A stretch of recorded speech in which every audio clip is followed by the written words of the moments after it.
Olá, seja bem-vindo ao AM Entrevista. Eu estou aqui com o Bruno Nogueira, meu colega da editoria de política, mas hoje a gente não vai falar de política, né, Bruno? Não Estamos aqui vamos. com um convidado especial, tá tudo bem? Tudo jóia, Otávio? É um prazer. Muito obrigado pelo convite. Não estamos aqui para falar de política, mas é um assunto muito bacana que une todo mundo aqui. Exatamente, a gente está super animado com o convidado de hoje. O time que ele comanda está na final da Liga, que é a Liga de Basquete, o Novo Basquete Brasil. Eu estou falando de Léo Costa, técnico do Minas Tênis Clube. Seja bem-vindo, Léo. Muito obrigado, Otávio, Bruno. Prazer estar aqui com vocês. Vamos falar um pouquinho de basquete aí e ascensão, né? O momento especial que vive o KTO Minas nessa temporada. Pois eu queria falar assim, como é que estão as emoções? Vamos esquentar um pouquinho, já falando um pouco dessa final. Como que estão as suas emoções? Como é que foi chegar nessa final? E como é que você avalia que está o grupo agora? É uma final lá? inédita, né? Na final inédita, é importante ressaltar que o Minas nunca tinha chegado na final do NBB, né? Olha, é um momento muito especial, né? Assim, verdade que muito orgulhoso por esse passo. A gente bateu na trave ali 2 vezes contra a Franca. Nas 2 últimas temporadas foram jogos 5, né, da fase semifinal. Franca acabou saindo campeão do NBB, então mostra que a gente estava jogando em alto nível ali, de igual para igual com o time que acabou se sagrando campeão. E esse ano a gente conseguiu avançar. A fase de classificação acho que foi preponderante para isso, poder ter classificado em primeiro. E a gente fez uma sequência de playoffs contra Mogi, Vasco e Bauru, que foi impecável, 3 vitórias nas séries, né? Sem nenhuma derrota na fase de playoffs. Então, acho que mostra a força da equipe, uma equipe que foi montada com essa ambição de dar esse passo, de conseguir avançar um pouco mais. E vejo o time muito motivado, né? Muito motivado, querendo mais, feliz com a conquista da final, mas não satisfeito ainda, querendo chegar nesse primeiro título, marcar o nome da instituição. Acho que é isso que a gente sente dos jogadores, dentro da comissão técnica, todo mundo no clube, os sócios, onde a gente passa, não param de falar, poxa, que bom, vamos lá, vamos pegar esse título. Então, acho que é com essa energia que a gente chega. Ah, legal. Quer começar, Bruno? Vamos Pra começar. gente começar a pauta mesmo? Léo, você fala um pouco dessa construção do time. O senhor está no Minas desde 2019 e o senhor treinou grandes jogadores, né? A gente pode falar do Leandrinho, que passou pelo Minas, do Alex. Se você ficar me chamando de senhor, eu vou me sentir velho aqui. Pô. É o costume, é o costume. Tô bem, tô novo. Acostumado a entrevistar políticos. Isso, é o costume. E eu queria te perguntar, o que difere esse time que chega na final para esses times que você treinou já? Olha, acho que você levantou um ponto interessante, né? Aquele primeiro time do Leandrinho, Alex, uma grande equipe, acabou sendo o ano da pandemia. Uhum. Então, a gente estava no nosso melhor momento ali, vinha de 8 vitórias seguidas e parou o campeonato. Então, a gente nunca vai saber até onde poderia ter ido. E depois, chegando em todas as semifinais, mas a cada temporada eu acho que faltou um pouquinho. E cada temporada tem a sua história particular, né? O que eu vejo de diferente, então vou colocar assim, diferente dos outros anos, acho que esse foi o ano que a gente conseguiu dar um passo que eu vinha falando com a diretoria há mais tempo, de manter uma base. A gente trocava muito a equipe de um ano para o outro, a gente tinha mantido no máximo 3 atletas. E nesse ano a gente contando os jovens que assumiram um papel importante, como Yuri, Lucas e Vini, a gente conseguiu manter 7 atletas de um ano para o outro. Eu acho que essa manutenção fez uma diferença. Além disso, a chegada de atletas importantes que compraram a ideia, né, do trabalho e muito comprometidos e alta qualidade desses jogadores que também chegaram e se somaram ao elenco. Então eu acho que esses pontos fizeram a diferença para esse ano a gente conseguir avançar um pouco mais. Pegando o gancho aí disso que você falou, hoje estão aí com o Vini, jogadores da base, você vem colocando quando dá, até o Naka entrou, que é um jovem, né? Como que você sente, assim, quanto tempo, ou pelo menos como funciona a sua contribuição na categoria de base do basquete do Minas? Olha, a categoria de base ela é muito bem coordenada pelo Flávio Davis, né? Que é um técnico extremamente experiente E os treinadores da base fazem um trabalho fantástico. Então, o que eu tento fazer é acompanhar jogos, alguns treinos e ter contato direto com esses treinadores da base para ver quem são os prospectos, né? E a gente conversa muito os jogadores que estão merecendo esse espaço. E essa porta é aberta muitas vezes, às vezes os jogadores se adaptam bem, às vezes não, é natural, né, por serem jovens. E aí, depois que eles ingressaram e começam a fazer parte efetiva do adulto, depende muito da produção deles e deles mostrarem que realmente conseguem vivenciar esse ambiente. Essa transição da base para o profissional, ela não é fácil, ela leva um tempo de maturação, vamos dizer assim, e a gente tem a sorte de ter um trabalho e uma estrutura muito forte no Minas, na formação, tanto que é a equipe que mais levou atletas para a NBA, Raulzinho, Felício e Gui Santos, que vieram desse trabalho de formação, então mostra a qualidade do que é feito lá por esses treinadores. E aí a minha função é tentar identificar e dar esse espaço e a partir daí conduzir, nortear, orientar e mostrar um pouco desse caminho e do que funciona, né? Como é que funciona esse outro universo. Nas categorias de base, o garoto se destaca, mas quando ele vai para o adulto, o sarrafo é bem mais alto. Fisicamente eles são testados, taticamente é um jogo que tem nuances muito maiores, assim, de trocas táticas e de entendimento do jogo, tomada de decisão muito mais rápida. Então, essa adaptação leva um tempo, natural. O Vini, por exemplo, vem de um ano que ele praticamente entrou muito pouco, participou muito mais das viagens, para esse ano virar um jogador extremamente importante e efetivo. Com a saída do Renan, né? Foi aquele. Isso, e ele já foi colocado, vinha de uma LDB que ele foi MVP, depois CBI 19 que ele também se destacou e a gente já colocou ele dentro dos 4 pivôs. No ano anterior ele era o quinto, tínhamos 4 adultos, ele era o quinto. Então esse ano ele naturalmente já teria mais espaço para treinamento. Agora, para jogo foi uma conquista dele pela performance, porque nós estamos falando de um time que foi montado para brigar por cima. Então você tem que aliar a vontade de revelar o jovem, mas sem se distanciar da entrega de resultado que o clube espera. Então é muito nesse sentido que eu trabalho, assim, de ir dando espaço para os jovens no treino, mostrou que tem condição, começa a entrar um pouco nos jogos, mostrou que não sentiu tanto peso e está conseguindo entregar, vai ganhando seu espaço naturalmente. Existe alguma coisa na transição, mesmo que fosse assim alguma brincadeira do grupo, quando eles estão subindo, tem assim, você senta e fala, vem cá, vou te explicar como que o nosso time atua taticamente. Existe isso ou entra no bolo, assim? Taticamente é bem natural porque o Carlinhos e o João, que são os meus assistentes, eles que ficam com as categorias pré-ponta, né? LDB, e esse ano a gente montou a Liga Ouro, que acabou sendo fantástico para os jovens também. Então a filosofia de trabalho, a parte tática é muito alinhada com o adulto.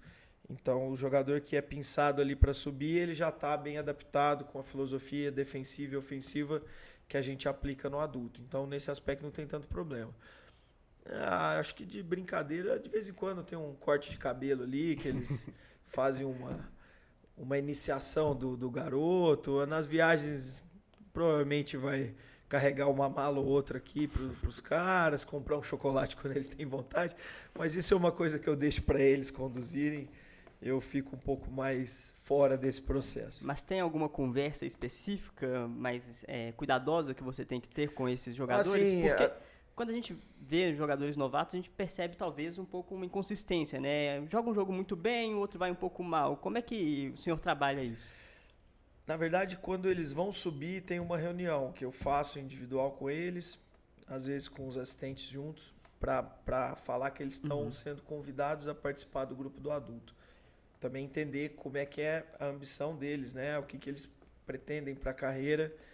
Já tiveram um caso do garoto subir e de repente, eu não quero mais vir para o treino. Porque realmente é um processo, é um teste para esse jovem, porque nesse início ele participa pouco do treino. Participa na pré-temporada bastante, mas quando chega a competição, a participação é menor em determinadas épocas. E ele, às vezes, tem que ficar ali pegando bola para os caras, fazendo poucas inserções no treino. Então, é um teste emocional e também a gente vê quem realmente quer. quem tem essa vontade, esse sonho e que está realmente buscando isso, né? E eu acho que é isso. Depois é conduzir, mostrando o que falta. Depois de um tempo a gente já consegue identificar se é uma questão mais física, se é uma leitura de jogo. Aí tem um auxílio com vídeos para mostrar. A gente filma todos os treinos, né? Então, mandando vídeos para eles das correções táticas que eles precisam, leitura de jogo. Isso vai ajudando também. Acho que a adaptação deles se torna mais natural com isso. Você está falando muito da filosofia de jogo que tem que implementar desde 2019 no clube. Demorou muito para conseguir encaixar essa filosofia sua? Olha, eu acho que foi até um processo natural, né? Primeiro passo que eu tive cuidado de ter quando eu cheguei ao Minas foi entender que era o Léo chegando no Minas, não é o Minas chegando no Léo. Então, conhecer a instituição, todos os departamentos que eu teria relação, né? O DICE, que é a parte de ciência do esporte, psicologia, fisioterapia, medicina. Então, entender qual era a estrutura que o clube tinha, né? E naquela época também, o corpo de trabalho, como eles trabalhavam, qual era a função de cada um, da comissão técnica, e ótimos profissionais que eu encontrei, um nível de organização que é referência no país, né? Uma instituição que esse ano faz 90 anos e não é à toa que é uma referência, porque tem os seus departamentos muito bem estabelecidos, com ótimos profissionais. E aí, aos poucos, eu fui passando dentro da comissão o que eu precisaria da função de cada um e tentando estabelecer essa cultura ou reforçar valores que a instituição já traz, mas que eu ali na ponta tem alguns valores e uma cultura do que eu acredito de identidade de equipe, de nível de comprometimento, que todos têm que ter e o exemplo tem que vir da comissão técnica, né? Em primeiro lugar, eu liderando esse processo e toda a comissão. Se a gente vai cobrar pontualidade do jogador, a gente tem que ser exemplos. A gente vai cobrar comprometimento, organização, preparação pré-jogo, nós temos que dar esse exemplo. Temos que estar muito bem preparados para os treinos, para os jogos, nível de organização. E acho que isso foi algo que a gente foi colocando e ficou natural. E os jogadores também na contratação sempre buscando esse perfil de comprometimento, de trabalho, de jogadores que têm ambição de crescimento, de evolução nas suas carreiras. E é claro que a gente vai errar em alguns momentos, mas o foco na contratação era esse. E depois veio a parte tática, técnica. Claro que tinham que ser jogadores de alto nível, mas em todos os níveis de atleta, nível A, B e C, você vai ter caras comprometidos e caras que são mais acomodados. Então a gente procurou sempre ver esse perfil, porque facilita o ambiente de trabalho. E a gente que cobra muito, eu sou um treinador que cobro bastante, e aí para cobrar é mais fácil cobrar quem tem vontade de crescer do que quem já está mais acomodado. Entre erros e acertos, eu acho que a gente mais acertou nesse perfil, e eu acho que a chave da gente estar há tantos anos brigando por cima em todas as competições, tanto nacionais quanto internacionais, acho que passa muito por isso, pela forma com que todos que estão ali vivendo o ambiente se dedicam, se entregam pelo Minas e um pelo outro, né? Esse espírito de equipe faz a diferença e eu acho que tem dado resultado, e esse ano tem sido um ano que a gente deu um passo a mais, mas espero que não seja só até aqui nossa estrada. Pois é, eu queria aproveitar isso que você está falando para saber como é que funciona esse scout de jogadores para contratação, como é que vocês fazem para acompanhar? Conta um pouquinho desse processo, por favor. Bom, a gente tem um processo bem estabelecido já. Eu fazia isso em Macaé, que é onde eu trabalhava antes de vir para o Minas, e trouxe esse formato. Então a gente tem uma planilha de organização por posição do que a gente, dos jogadores que a gente vai avaliar. Os assistentes vão fazendo as pré-análises, colocando a impressão de cada jogador, e a gente usa estatística e estatísticas avançadas que tem através de um programa que chama Synergy. Já tivemos outro que era em Stat. A Liga tem parceria com esse programa de estatística avançada. Então a gente consegue praticamente as ligas do mundo todo, a gente tem acesso. Tem os agentes, né, dos atletas mandam as opções, a gente em cima das opções começa as análises, e aí no final a gente vai ter vou chutar um número aqui, mas uns 70, 80 atletas são avaliados para você chegar e vai filtrando. Vamos supor, 20 armadores que viram 10, que viram 5, até você realmente conseguir diminuir o risco de errar, tanto do ponto de vista técnico-tático, quanto do perfil que eu falei, que aí entra a minha parte de fazer contato com ex-treinadores que trabalharam com aquele atleta, se eu tenho algum atleta que eu tenho liberdade e já foi meu atleta e jogou junto com esse jogador que a gente está pretendendo contratar, eu faço um contato para ver como ele é no dia a dia, no ambiente de grupo. Então, como eu falei, isso entra como prioridade e aí se tudo está alinhado, eu tenho uma ligação para esse atleta de vídeo, 1 ou 2, 3, para alinhar as expectativas também do que ele espera do time, do que a gente pretende para ele do ponto de vista tático. E se tudo caminha bem, aí vem a parte financeira que não é comigo para efetivar a contratação. Pois é, eu queria voltar um pouquinho na história, né? Você falou do Macaé. Eu queria que você contasse, assim, até de forma breve, um pouco da sua experiência como jogador. Foi no Macaé que você fez a transição para treinador, né? Sim. E queria que você contasse isso, assim, um pouquinho da sua experiência de jogador. Você é nascido em Franca, né? Uma cidade basqueteira. O seu irmão também agora, esse ano, virou o treinador principal. Como que é isso? Você é de uma família de basqueteiros? Como que você começou a jogar basquete? E até a transição para técnico, por favor. Olha, meu pai foi diretor do Franca Basquete por muito tempo, né? Então eu viajava com o time desde novinho. Eu e meu irmão, a gente às vezes, final de Sul-Americana em São Paulo, a gente ficando junto com a equipe, às vezes no intervalo dos jogos ia para quadra. Então foi muito natural. Em Franca também, igual aqui em Minas, você comer um pão de queijo, tomar um cafezinho, em Franca jogar basquete é muito natural, né? No recreio da escola vão 5 para o futebol e 30 para a quadra de basquete. Legal. Então tem uma cultura muito forte, né? Eu fiz vários esportes e aí depois meu irmão entrou na escolinha de basquete, eu decidi entrar e aí foi categorias de base. Tive uma lesão séria no joelho com 17 anos e aí me afastei por 1 ano, depois voltei no juvenil, último ano fui para o Palmeiras em São Paulo, joguei lá 3 anos, entre mais algumas cirurgias de joelho, e aí fui para Macaé em 2001 e joguei lá até 2006, também ficando bastante no departamento médico. Eu tive alguns momentos que eu consegui ter uma temporada ou outra sem lesão, mas depois dessa primeira cirurgia teve um erro médico lá, eu fiquei mais no departamento médico do que na quadra. Eu acho que são várias lições que eu tirei desse processo meu como jogador, foi muita superação. Eu acho que ali a palavra resiliência ficou muito forte para mim e os médicos mesmo já chegavam, Léo, mais uma cirurgia? Não, já deu. Eu falei, não, dá para eu jogar? Então vamos operar. Então eu tinha esse sonho muito forte comigo e de não desistir, sabe?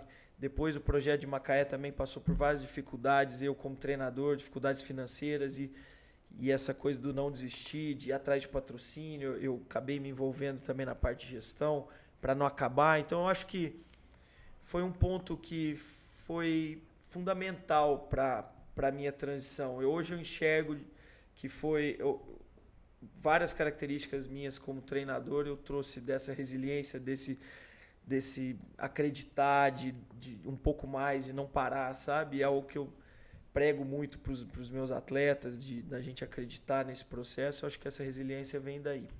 Que massa. E aí então veio o convite do Minas, né? Conta um pouquinho de como foi esse convite, tipo assim, onde você estava, quando ficou sabendo, sei que você avaliou e o Minas também te avaliou e tudo. Sim. Conta um pouquinho disso pra gente. Eu segui em Macaé, né? Como eu falei, 2001 até 2006 eu joguei, de 2006 até 2019 que eu vim para o Minas, eu fiquei como treinador. Então foram muitos anos ali na instituição, 19 anos na cidade, então era um projeto que eu tinha uma identificação muito forte, vira meio pai do projeto, assim, né? Você não conseguia desgarrar, no último ano já tivemos uma dificuldade maior financeira, foram 2 anos de Liga Ouro, antes 4 anos de NBB em Macaé, 2 anos de Liga Ouro, e aí depois no terceiro ano de Liga Ouro já não tinha mais recurso nem para jogar a Liga Ouro, né? e tinha tido alguns convites no ano anterior, não tinha ido.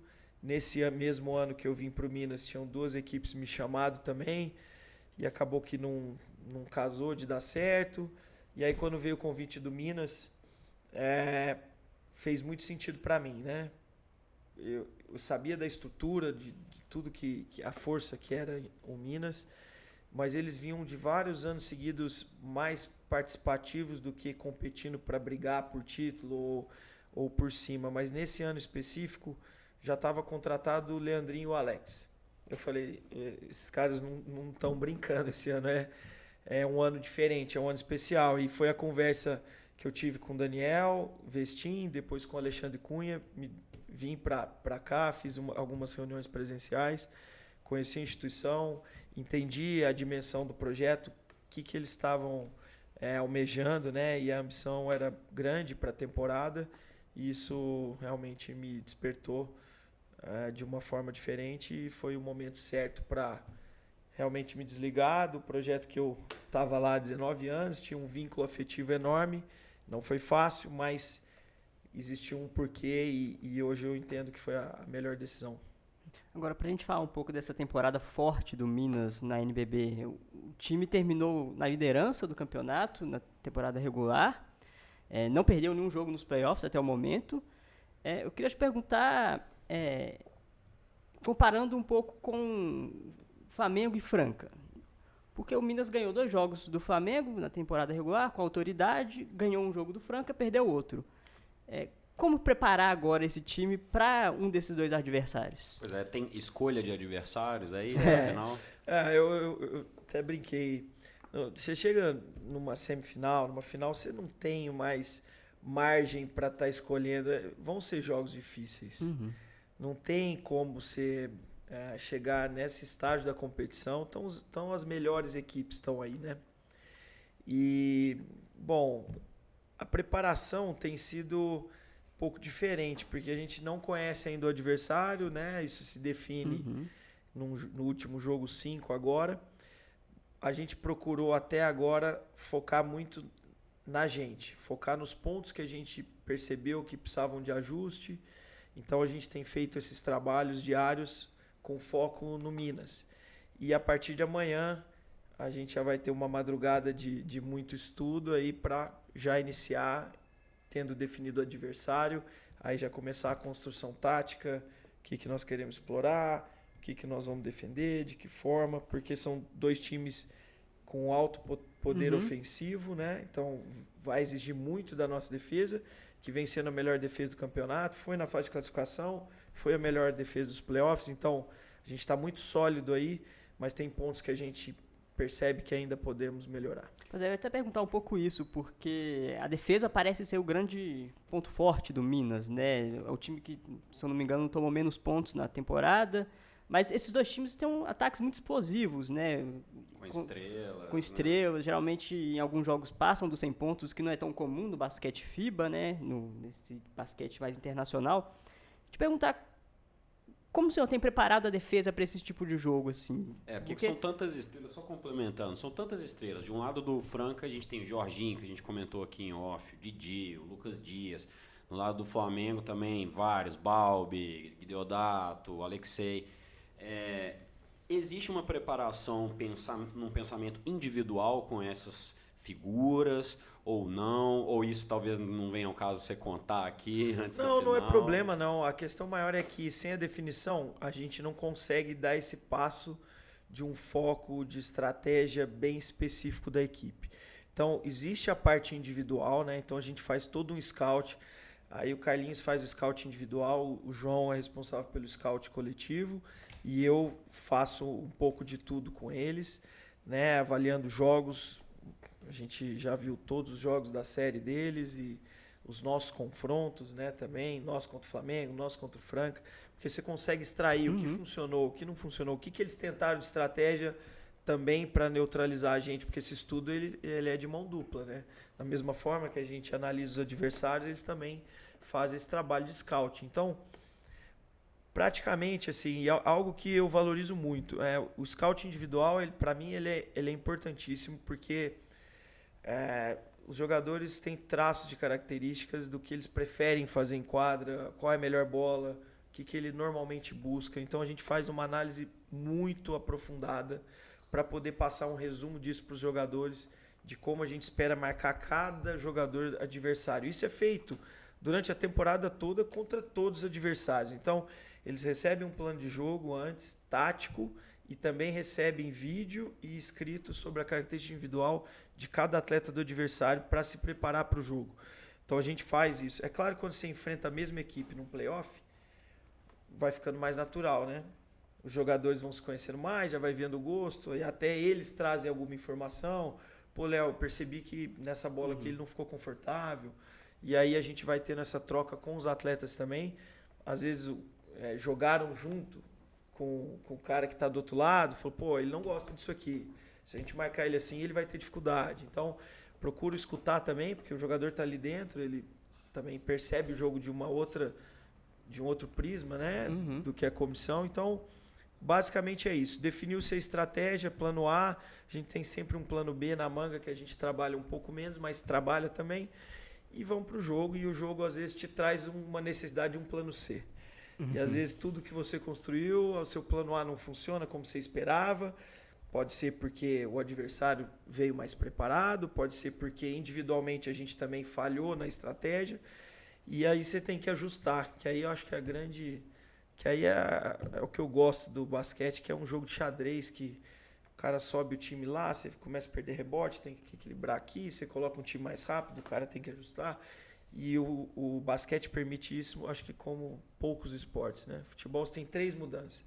Então você tem pouca variação tática que você consegue no jogo. Eu posso mudar o jogo a cada 10 segundos, posso mudar o time inteiro, posso voltar. O que pode ser muitas vezes uma cilada também, mudou demais. Exato, né? Às vezes você estava encaixado e percebe depois assistindo o jogo que aquela mudança tática que você propôs não era melhor ou não funcionou como esperava, mas é isso, tem que ter velocidade de reação, os assistentes estão ali sempre trazendo também opções e sugestões e eu tenho que tomar uma decisão rápida ali, aí tem falta, tem cansaço, tem outras variáveis que fazem com que essa mudança tática durante um jogo seja, não vou dizer infinita, mas muito extensa. Só tocar nesse assunto, que de vez em quando a gente até conversou no final do último jogo contra o Bauru sobre o chamado apagão, né? Que às vezes o time tem uma queda durante o jogo, às vezes na volta do intervalo, às vezes, enfim... Você pensa sobre isso? Isso é uma coisa na sua visão? Isso existe? É um apagão? Ou é sempre mérito do outro time? Como que você enxerga esses períodos que às vezes o time fica um pouco abaixo e depois tem que acabar correndo atrás?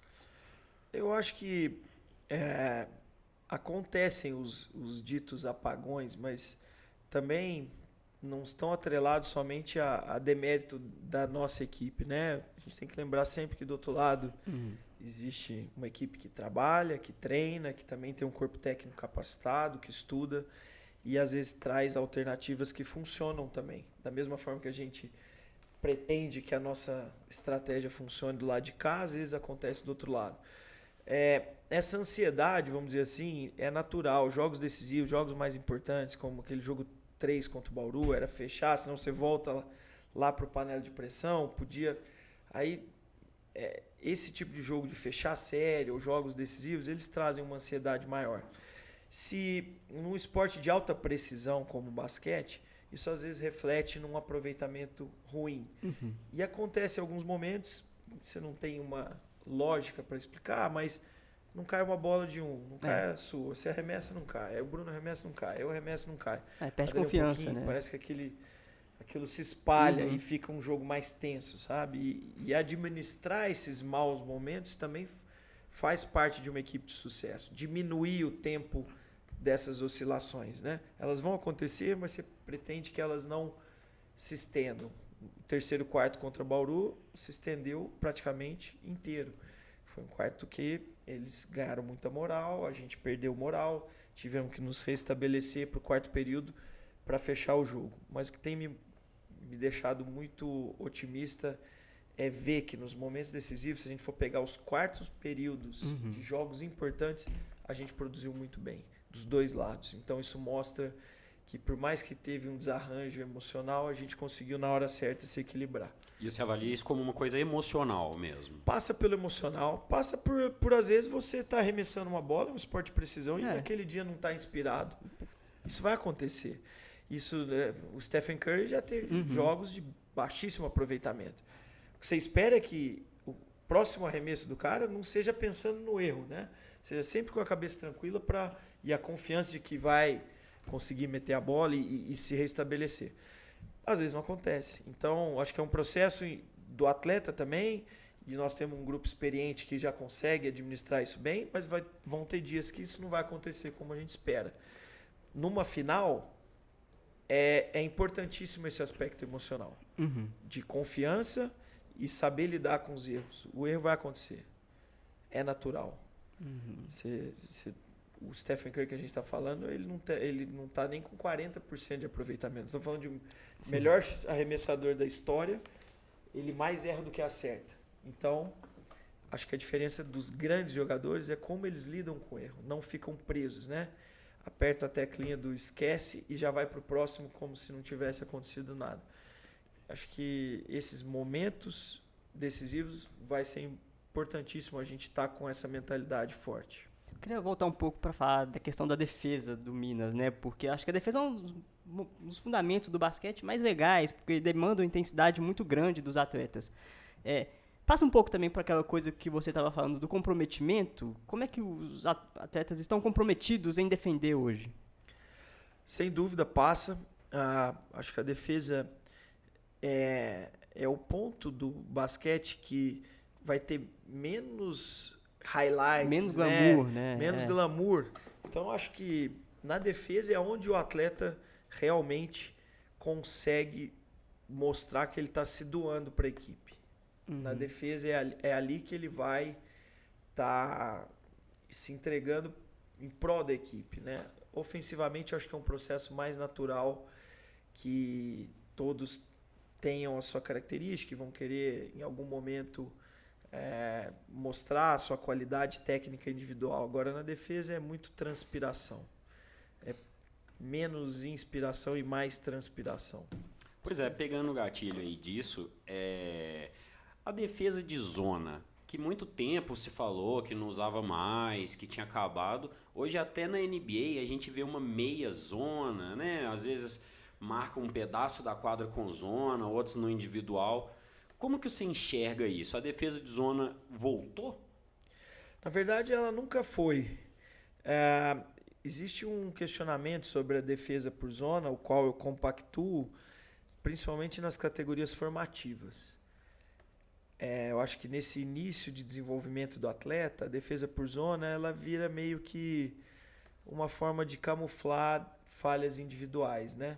Os garotos mais jovens, os iniciantes ali até os seus 15 anos, 14, 15 anos, não tem muito aproveitamento de fora, a defesa por zona congestiona mais os espaços e você acaba talvez ganhando jogos na base, só que você não ensina o garoto a se desmarcar, a negar um passe, conceitos de ajuda ficam mais limitados, marcar bloqueio direto, indireto. Então, são vários processos que são fundamentais na formação do atleta que eu acho que você acaba quebrando em prol de um resultado nas categorias formativas que não deveria ser o foco nem das instituições, muito menos dos treinadores.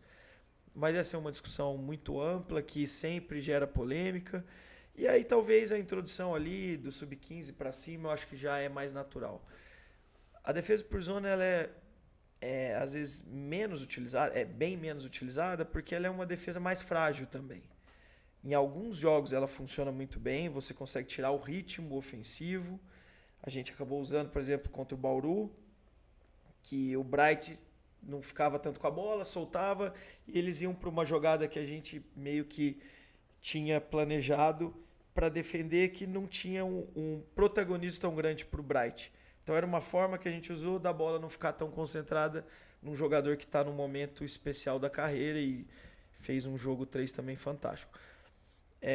Mas tem, com alto nível de aproveitamento, de arremesso hoje, é uma defesa cobertor curto. Então você vai acabar sofrendo alguns arremessos de 3, se os times estiverem num dia com alto aproveitamento é difícil você sustentar uma defesa por zona.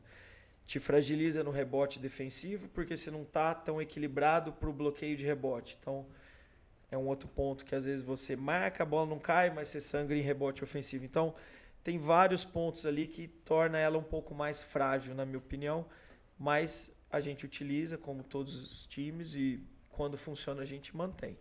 Porque o objetivo não é falar assim, eu ganhei e foi marcando individual, hein? Vocês viram, que orgulho. Não. O objetivo final do esporte de alto rendimento é vencer. Se para aquele dia foi zona que fez você vencer, a gente marca 30 minutos de zona sem problema nenhum. Você falou um pouco sobre esse jogo 3 contra o Bauru. Eu queria perguntar assim, qual que foi a conversa que você teve aí com seus jogadores no momento que apertou? Porque foi pro intervalo com uma vantagem muito ampla, né? Eu até mandei mensagem para um amigo meu falando assim, aqui acabou, né? Mas como é que foi isso para você? Basquete. 15 pontos do basquete é que acabou, você foi otimista. Mas tem altos e baixos, né? Como eu falei, tem esses momentos de altos e baixos e o time não lidou bem no terceiro quarto. Acho que essas horas você vai tentando algumas estratégias. Eu dei uma cobrada de alguns pontos mais enérgica. O time não reagiu bem. Aí eu tentei algumas mudanças táticas e mudanças de jogadores. Ainda não encaixou. Depois você passa um pouco mais de confiança para eles continuarem arremessando. A gente estava arremessando bolas livres. Jogadores que têm aproveitamento, arremessando livre, que é o que você quer, fazer uma jogada para terminar com um chute de alto aproveitamento. A bola não estava caindo. A gente tentou algumas outras situações. Os jogadores, como eu falei, a gente tem a felicidade de ter um time maduro e que tem jogadores que gostam desses momentos decisivos e não sentem tanto a pressão. E aí fez prevalecer isso. Tivemos alguns jogadores ali que assumiram a responsabilidade. O Franco jogou muito bem no final do jogo e outros jogadores também. Então, aí você tenta vários leques. Não tem uma estratégia única para lidar com isso. Mas passa um pouco pelo emocional, sim. E como é que foi a questão da torcida, né? Porque foi um jogo explosivo, assim, no final, e a gente vê a torcida muito junta ali. Sim. Acho que a gente está no momento do basquete, está sendo um esporte muito popular no Brasil. Já era, mas agora ganhando muitos adeptos. Como é que tem sido atuar com essa torcida do Minas ali na arena? Olha, eu vou te dizer que cada temporada tem sido gratificante ver o crescimento da nossa torcida. E fidelizando, né? Torcedores que você já vê há 3, 4 temporadas que estão todos os jogos. Eu acho isso muito bacana. Tem uma cultura muito forte, tanto no estado quanto em Belo Horizonte e no próprio Minas, do vôlei, né? Sim. O vôlei pelos títulos, pela trajetória. É natural que tenha uma torcida já maior. E essas conquistas fortalecem esses vínculos com o torcedor, né? Cabe a gente continuar brigando por cima e quem sabe colocar mais títulos aí para que esses torcedores continuem vindo e nos prestigiando, mas foi comentado no vestiário, sem dúvida, estava um ambiente fantástico, assim, nos momentos difíceis a torcida voltou a dar força no ginásio, isso também mexeu com a equipe. Para mim é motivo de muito orgulho, né, ver esse crescimento e acompanhar esse momento da história do basquete do Minas, né? Acho que tem várias fases, né? Tinha um título lá atrás com o Flávio Davis, que a gente falou de coordenador da base, como técnico do Sul-Americano em 2007. Então, olha o tempo que se passou. A gente foi conquistar em 2022 um título de Super 8 e quem sabe aí a gente coroa essa temporada com mais um título aí com o NBB. Pois eu queria saber da sua preparação como profissional individual, assim. Você faz alguns cursos, participa de coisas no exterior, né? Já foi na Summer League. Conta um pouquinho dessa preparação como treinador. Olha, a minha transição de jogador para treinador foi muito rápida. Foi até na mesma temporada que eu era jogador eu assumi o time. Foi engraçado. Estava lesionado mais uma vez, a comissão técnica foi mandada embora. Eu tinha trabalhado com um time jovem e falaram, Léo, se você não assumir vai acabar o time. Então eu era companheiro de equipe dos caras e virei treinador naquela, não sei se você vai lembrar, uma nossa liga do Oscar que teve, o Oscar conduziu uma liga. Então foi nesse, então já peguei um time adulto na Liga Nacional, jogador de seleção brasileira. Foi assim, tive que me adaptar, realmente não estava preparado ali naquele momento, tinha tido pequenas experiências, mas foi uma transição muito rápida. A partir daí, quando eu tomei a decisão, fiquei nesse final de temporada como treinador e falei, não, quer saber? Já deu 7 cirurgias de joelho, já tá bom, vamos virar a página e vamos focar na carreira de treinador. Aí eu passei a fazer cursos constantemente para acelerar esse processo de capacitação, acompanhar treinadores que eu gostava. Nos últimos anos aqui no Minas, sempre vou, durante as férias, para uma capacitação internacional. Já estive no congresso da Euroliga, acompanhei a seleção da Espanha na preparação para as Olimpíadas do ano passado. Agora, esse ano, vou de novo para uma capacitação na Europa. E isso acho que é sempre importante para adquirir conhecimento, né? Fiz curso de liderança, de desenvolvimento pessoal e liderança quando eu estava em Macaé. Então, acho que a gente nunca está pronto, né? Falo isso para os jogadores. Pô, até a hora que você aposentar o tênis, você tem que estar querendo que essa seja a melhor temporada da sua carreira. Eu não posso falar esse discurso para os caras e achar que eu já estou pronto. Então, acredito muito na minha filosofia de trabalho, tenho uma identidade do que eu faço, junto com a minha comissão, mas eu sempre projeto que a próxima temporada eu tenho que estar um pouco melhor, tenho que entregar um pouco mais, e eu acho que vem um pouco dessa ambição de crescimento que eu também tenho, de como treinador estar cada vez mais capacitado. Você tem treinadores que você segue, assim, você falou, que você admira, que você tenta reproduzir alguma coisa, que você viu? Poderia citar alguns nomes de treinadores assim que são suas referências? Olha, na NBA o Greg Popovich, sem dúvida, pela filosofia dele, né? Ele também tenta proporcionar um ambiente muito bom, essa questão de pesquisar o jogador, a família. Você vê quando ele foi contratar o Tim Duncan, ele passou uma semana lá no país do Tim Duncan para conhecê-lo, e essa referência de colocar pessoas boas e trabalhadoras ao seu lado, eu acho que é uma fórmula de sucesso que ele sempre fez, né? E construindo ambientes saudáveis, claro que com muita cobrança, tentando extrair o máximo do jogador. A minha posição é de cobrança, né? Sem misturar o lado pessoal com o lado profissional nesse sentido, mas de construção de ambiente. Acho que é um treinador que sem dúvida é uma referência. Em termos de oportunidade de trabalho, assim, o meu irmão foi um cara que também, como jogador, ele é 2 anos mais velho, né? Então ele estava sempre na categoria de cima, então eu tinha ele como referência e via a dedicação que ele tinha. Depois trabalhamos 4 anos juntos também, é um profissional que dispensa comentários, muito respeitado, foi assistente técnico por muitos anos e por méritos chegou agora a ser treinador da NBB. A gente teve o primeiro confronto de irmãos aí. Pois como é que foi essa sensação? Foi especial, cara. Viu? Foi especial. Foi um momento bem especial, assim, porque era algo que eu acho que ele já estava merecendo, bateu na trave em alguns anos aí de convites que não deram certo. E aí ele tinha dado esse passo, assim, na hora do jogo a bola subiu, né? Não tem mais a preparação, o pré-jogo, e a gente sempre teve uma cumplicidade muito grande, né? A nossa relação, ele é meu melhor amigo, é uma referência para mim, então, e a gente sempre conversa. No momento de dificuldade dele, ele me liga, eu ligo para ele, então a gente tem, a vida inteira foi assim. Tivemos o privilégio de trabalhar 4 anos juntos, que foi aqui muito... ou em Macaé? Em Macaé.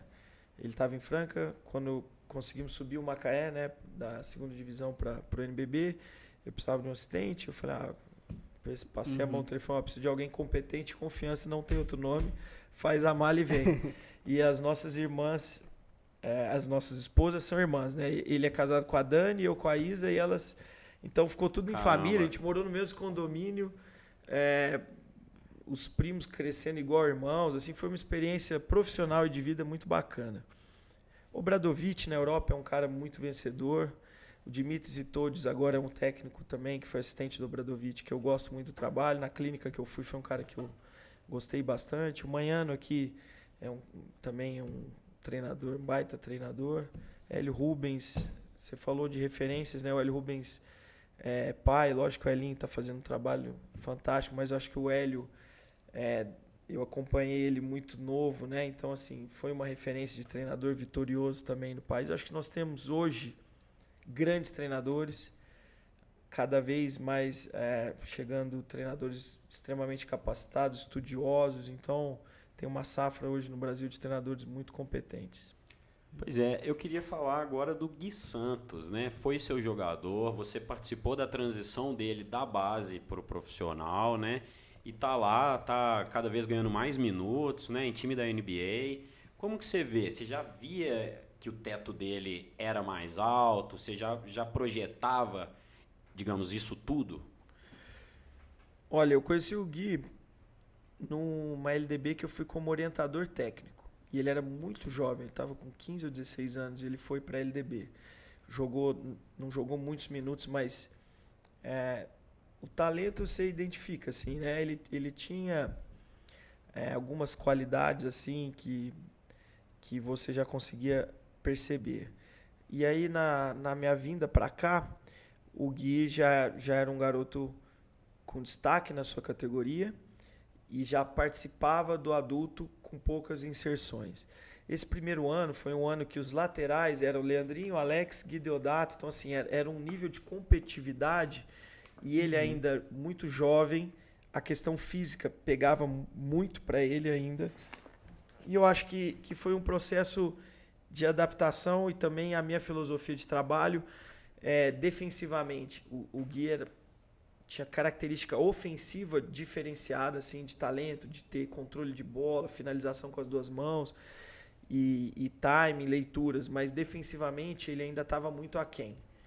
E a minha cobrança maior com ele foi nesse sentido. E o que me chamou a atenção foi ver que nesse primeiro ano eu cobrei demais a defesa dele. Falei, você não vai jogar se você não defender, você precisa se esforçar mais e tal. E ele entendeu a proposta. No outro ano ele já era o meu melhor defensor externo. Ele já passou a marcar os melhores laterais do outro time. Já marcava, era o melhor no perímetro, né? No perímetro. Então, por exemplo, eu lembro da BCLA na Nicarágua, que a gente enfrentou o Quinça, ele que marcou o Brandon Robson, que é o cara que veio pro Flamengo, que é um cestinha e tal.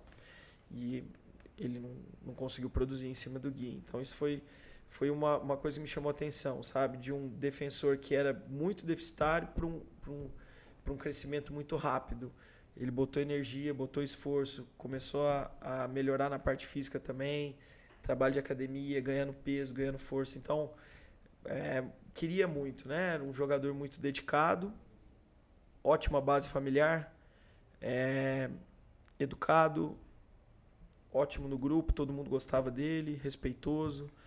Então, assim, foi muito fácil quando o pessoal me ligava dos times, vai entrar no draft, os times da NBA ligam pro treinador para saber.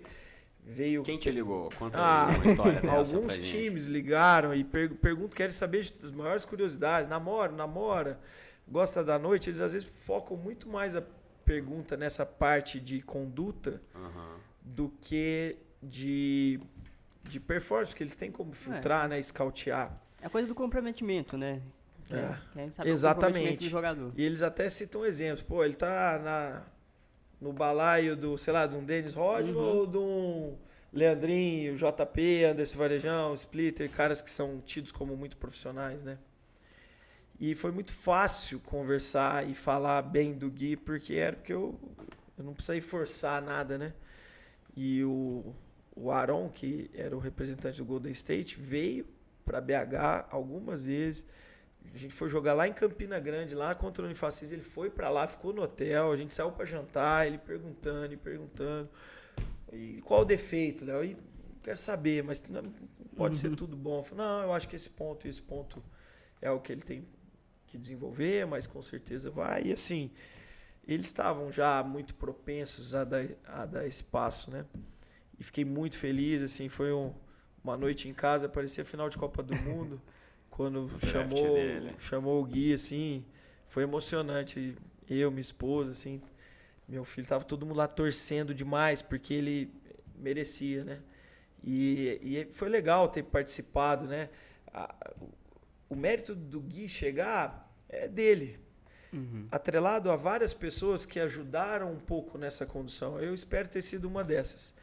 Mas ele passou por vários treinadores na base do Minas, que com certeza colaboraram muito para o crescimento dele, porque ele já chegou para mim com um nível muito bom. Então, falar, eu que botei o Gui, não. O Gui se colocou na NBA com o apoio do Minas, com o apoio dos pais, vários treinadores, companheiros de equipe, comissão técnica, preparador físico. Então, assim, cada um acho que colocou um tijolinho lá, mas a casa é dele, por méritos. E cada vez que eu vejo o sucesso dele, eu fico muito feliz. Pois Léo, é. falando um pouco do Gui ainda, a gente tá falando de um jovem, uma estrela pro Brasil, jogador de seleção brasileira. Como é que você vê o momento da seleção e esses novos jogadores que têm surgido assim, essa nova geração? Olha, acho que a gente está num momento de transição.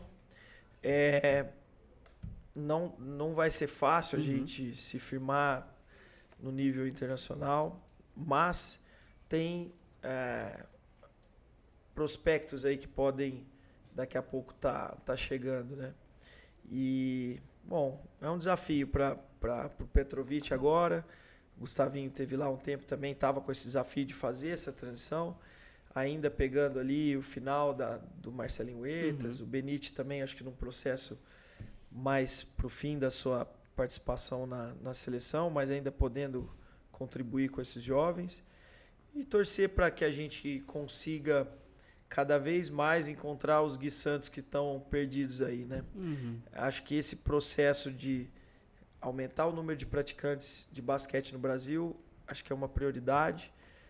Melhorar a capacitação dos nossos profissionais e a valorização dos profissionais que trabalham com basquete, porque não é só você falar, culpa dos treinadores que não formam. Tá, mas de que forma nós estamos reconhecendo os treinadores? O cara precisa de 4 empregos, mais 2 personal trainer para conseguir fechar o mês e sustentar sua família. Será que a gente pode também ficar colocando a culpa nesse treinador de basquete que não consegue ainda, como eu tenho o privilégio, a oportunidade de estar indo, o Minas me ajuda ainda nesse processo de capacitação, ir lá para a Europa e aprender e melhorar, sabe, como profissional? Então, acho que a gente precisa de um olhar um pouco mais atento e estruturar melhor as categorias de base. Isso passa diretamente pelo mestre. Aumentar o número de praticantes, da quantidade você tirar a qualidade. E melhorar a capacitação e a valorização dos treinadores de basquete que fazem muito e merecem um olhar diferente. Eu sei que não é fácil, porque acontece às vezes o seguinte, o treinador, às vezes ele tem um potencial muito grande, mas ele, é difícil ter cursos, é difícil, sabe? Você hoje tem internet que facilita a busca de conhecimento, mas ainda é pouco. Aí ele está no sub-13 e às vezes ele tem talento para ser um treinador nessa faixa etária de 12, 13 anos. Só que por que ele quer chegar no adulto às vezes? Não é nem porque é a vocação dele, às vezes é porque o treinador do 12, 13 ganha R$1.000, o do 14, 15 ganha 2. Então ele, o cara tem que pensar assim. E às vezes ele tem a ambição de chegar numa categoria 19 que nem é a aptidão maior dele. Agora, se a gente valorizasse o cara que é muito bom de formação no 13, no 14, no 15, fala assim, não, esse cara aqui, o talento dele é essa idade. Vamos preparar ele, vamos dar curso, vamos trazer profissionais para capacitar, vamos valorizar, vamos dar um bom salário para ele não ter que ficar dormindo às 3 da manhã e no outro dia tá na escola, depois, e agora ele vem aqui dar o treino. São poucas instituições que conseguem dar uma estrutura, né? O Minas é uma dessas instituições. Ainda tem pontos internos do Minas que a gente fala que é a melhor, eu acho a melhor estrutura de esporte hoje do Brasil. Mas ainda tem pontos que a gente consegue olhar e falar, poxa, aqui ainda dava para melhorar. Agora imagina o cara que está lá no interior do Maranhão querendo ser treinador. Como é que esse cara vai pegar um grupo de atletas? Às vezes tem um potencial físico lá, às vezes o novo caboclo está lá com esse cara. A gente precisa conseguir atingir mais, expandir mais essa capacitação e com isso aumentar os praticantes, né? Entrar nas escolas e viabilizar através de projetos, leis de incentivo. Porque o esporte, assim, na minha opinião, a gente não tem uma política pública esportiva bem definida que favoreça o descobrimento de talento. O brasileiro às vezes vai, é o corredor que está treinando descalço lá na estrada de terra. E aí esse cara chega numa Olimpíada porque ele tinha o amigo no restaurante que dava o almoço para ele, aí um outro cara... Poxa, é muito pouco, né? Uhum. O tamanho e a estrutura e o quanto de recursos que nós temos no nosso país. Olhar para o esporte como um hobby, ou olhar para o esporte como uma maneira assim, só, fez aí, deu certo, tá bom. Aí só que assim, a gente lembra, né, quando ganha um título, aí muita gente aparece para essa foto. Aí vão lá para Brasília, não vão? Bom. Para subir. Aí vai procurar saber quem foi o primeiro Aí treinador. vai subir quer aquela saber. rampa lá. Aí todo mundo quer aparecer nessa foto. Eu acho que os governantes tinham que ter um olhar um pouquinho mais atento ao esporte como um fator real de mudança social. Uhum. Porque, na minha opinião, o maior recurso que a gente teria para você realmente transformar a sociedade com os valores que tem, além da saúde, a educação através do esporte, sabe? Você realmente transformar uma sociedade, porque ali você vivencia coisas de espírito de equipe. Pô, qual empresa que não fala de trabalhar bem em grupo? O esporte traz isso. A gente fala em educação, o esporte educa. Superação de limites, você tem que respeitar as limitações do seu colega, superar as suas. Então, tem tanto valor embutido no esporte que não deveria ser tratado dessa forma. Eu acho que a valorização governamental e empresas que acreditem no esporte deveriam ser mais amplos esse processo. Então, é o que eu espero, que um dia a gente possa olhar e falar, nossa, olha aí, tem 10 Gui Santos agora. Uhum. Tem 15 caboclos, tem 20 Agos. Mas não foi por acaso, foi porque nós pusemos um programa, nós tivemos uma organização. Lá na China, só contar rapidinho isso aqui. Conta aí, legal. O Yao Ming foi um programa do governo, descobriram, eles já sabiam que ele ia chegar naquela altura. Ele já foi para um centro de treinamento especial, com psicólogo, com toda a estrutura. E aí eles viram que aquele raio-x, né, no punho, que identifica a altura, eles construíram vans com aquele equipamento para rodar a China e achar os próximos Yao Mings. Porque eles viram também o quanto deu de repercussão ter um atleta chinês na NBA e quanto isso foi positivo também para a imagem do país. Então, aí você fala assim, não foi por acaso. Aí começaram a surgir outros gigantes de 2,24, 2,19, mas foram lá na periferia tirar um raio-x nas escolas, todo mundo passava, foi feito um cadastramento para descobrir talentos e aí botar num centro, com ginásio adequado, com estrutura de trabalho, com profissionais bem remunerados para você fazer com aquele prospecto virasse pegar um diamante bruto e lapidasse. Então não é à toa. E a gente fica torcendo pelo sucesso e contando com algumas instituições que conseguem, como eu falei, o Minas é uma delas, mas eu acho que para o país da nossa dimensão é muito pouco. E para isso que você contou, né, isso acabou projetando até a liga, a NBA. Isso teve interferência positiva até na NBA, porque, né, o mercado igual a China começou a te consumir ali. E não ali é algo eles de se jogar conseguem fora, vender né? o pay-per-view, porque você tem um Exatamente. chinês NBA. A NBA globalizou muito com essa visão também comercial. Né? Porque o esporte ele envolve vários aspectos. Eu falei dos valores, da educação, da saúde, segurança pública, porque você tirou o garoto, você botou ele no esporte, se ele criar uma paixão por aquilo, ele não larga mais. Ele vive aquilo como um sonho. E às vezes algumas companhias estão indo para um outro caminho ruim. Então você diminui, sabe? Você tem um impacto social que eu acho que a gente não consegue aqui enumerar. E ainda tem a questão econômica também do esporte, né? E isso gira a indústria econômica. Você tem venda de camisas, você tem o comerciante que está perto do ginásio, você tem um vendedor ali de pipoca, sabe?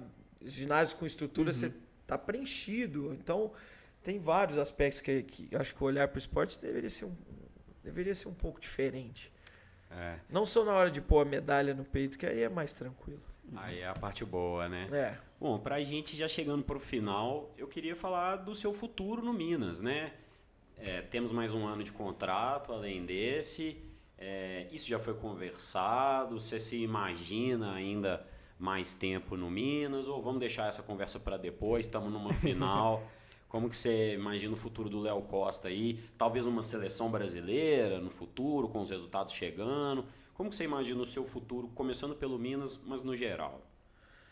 Olha, primeiro que, assim, eu falei e repito, eu sou muito orgulhoso de poder ter essa oportunidade de estar à frente do projeto do Minas nessa nova fase e a gente conseguindo, acho que adquirir um respeito muito grande no país, um grupo de pessoas e eu poder estar à frente desse processo, para mim é motivo de muito orgulho. Claro que, assim, hoje eu sou muito feliz na instituição e agora dizer até onde essa relação vai, eu não, primeiro não depende só de mim e eu tenho mais um ano de contrato além desse, então agora é foco 100% nas finais e, como eu falei, muito feliz de poder estar à frente do Minas. Eu vejo lá o Flávio Davis está, acho que 33 anos, 34 anos na instituição. Mas também pode ser que no final desse ciclo a diretoria decida ou a gente nunca sabe, né? Eu sou um profissional e nunca sabe esse dia de amanhã. Pode acontecer também convites e coisas nesse sentido. Mas se você me perguntar hoje, assim, extremamente adaptado a Belo Horizonte, ao clube, gosto demais daqui, me adaptei, minha família é muito feliz aqui, meus filhos, meu filho joga na base do Minas, minha esposa é médica, trabalha aqui em Belo Horizonte, na Fundafeng, está muito feliz lá também, minha filha passa o dia no clube fazendo atividades, tem ciclo de amizade, então assim, o momento atual é muito positivo. Aí vamos ver o que o futuro resguarda. Legal, a família toda já tá no modo cafezinho e pão de queijo. Cafezinho então. e pão de queijo Bom demais. Tradicional, bom demais da conta. Bom demais. Ô, Léo, muito obrigado por você ter aceitado o nosso convite, o papo foi ótimo. Vou ficar revendo essa coisa, eu sou muito viciado em basquete, gosto muito, então para mim é um grande prazer. E eu queria que você me respondesse, o que o torcedor do Minas pode esperar do time nessas finais? E palavras finais, deixar aberto também, o que você quiser falar mais. Bom, primeiro eu queria agradecer vocês pelo convite, foi um prazer, o papo foi muito bacana. Espero que quem assistir tenha gostado também. Acho que a nossa torcida tem vivenciado isso a temporada inteira. Se tem uma palavra para esse time é entrega. Nós vamos deixar tudo em quadra. Queremos demais esse título. Trabalhamos muito para poder chegar nessa condição de disputá-lo. Como eu falei, sangramos aí, criamos algumas cicatrizes nos anos anteriores. O próprio Super 8 esse ano, uma final em casa que a gente não conseguiu fechar e dar alegria para essa torcida. Acho que serviu de motivação a mais para a gente querer dar espaço agora. Eu tenho certeza que com o apoio deles a gente tem uma chance. E tendo uma chance nós vamos brigar por ela com unhas e dentes. Beleza. É isso então, Bruno. Podemos encerrar? Podemos encerrar. Muito obrigado, viu, Otávio, pelo convite. É sempre um prazer falar de basquete, essa coisa do esporte, formação do ser humano também, é muito bacana. O esporte vai muito além, né, do resultado da quadra. Quem acompanha sabe disso. A gente vê a mudança das pessoas que estão em volta. Sem dúvida. Seja torcedor, sejam profissionais, jogadores, enfim. É realmente um lugar de mudança humana e social impecável, né? Então, a gente fica por aqui. Esse foi o EM Entrevista com o Léo Costa. Entre no site em.com.br para notícias de Minas e do mundo. Veja o jornal impresso e veja também o noataque.com.br, onde estão as notícias de esporte de Minas e do Brasil. É isso. Obrigado. Ficamos por aqui. Até a próxima.